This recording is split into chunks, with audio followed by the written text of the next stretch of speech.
people. I'm excited for you to be a model today.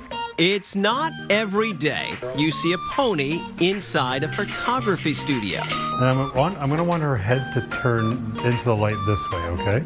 Master photographer Jeff Duchowski's photography business has gone to the dogs these past few months, and to the cats and ponies and, well, anything with a tail. 101. So our goal is to photograph 101 tails. That's, anything with a tail, really, for the Animal Rescue League. We want to tell your tale.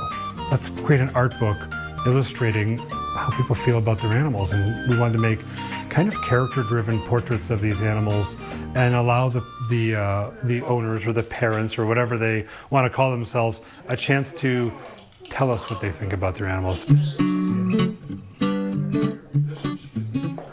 So we got Maggie as a puppy, and around, she was about 1.5 years, and she was diagnosed with bone cancer.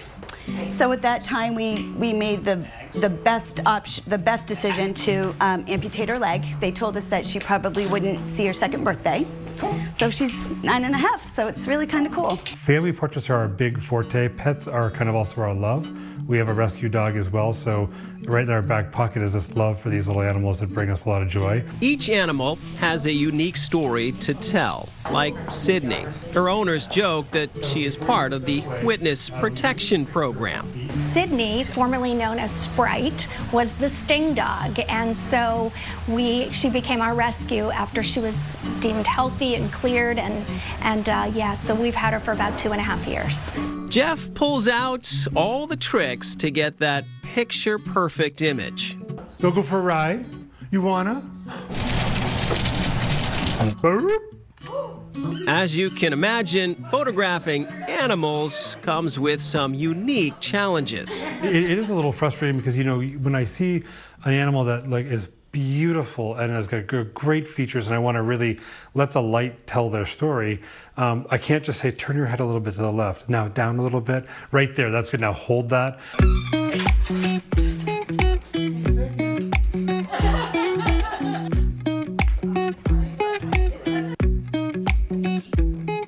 Here's what I need from you. I just need the tongue put away for just a minute, okay? I'm gonna put that tongue away. Ready, girl?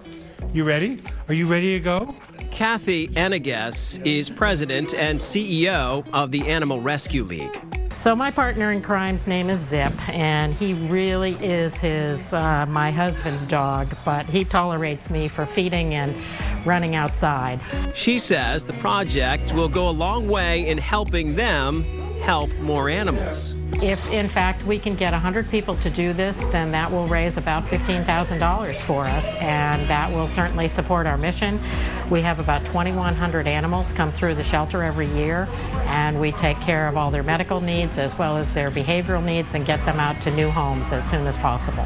As for Jeff, the most rewarding part is giving his clients memories of their furry family members, all while serving a greater purpose. The legacy is great, like the fact that these animal portraits that we're making will hang on walls for years to come, and they'll speak volumes to people in their hearts long past the time when the animals has passed away.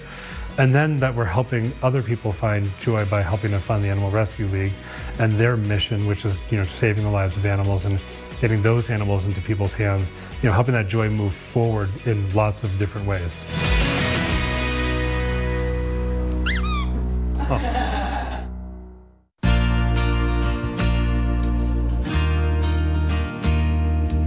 Yeah, I've been an artist from the day I was born. I do cats, I do horses, I'll do anything, actually. I paint anything that someone loves.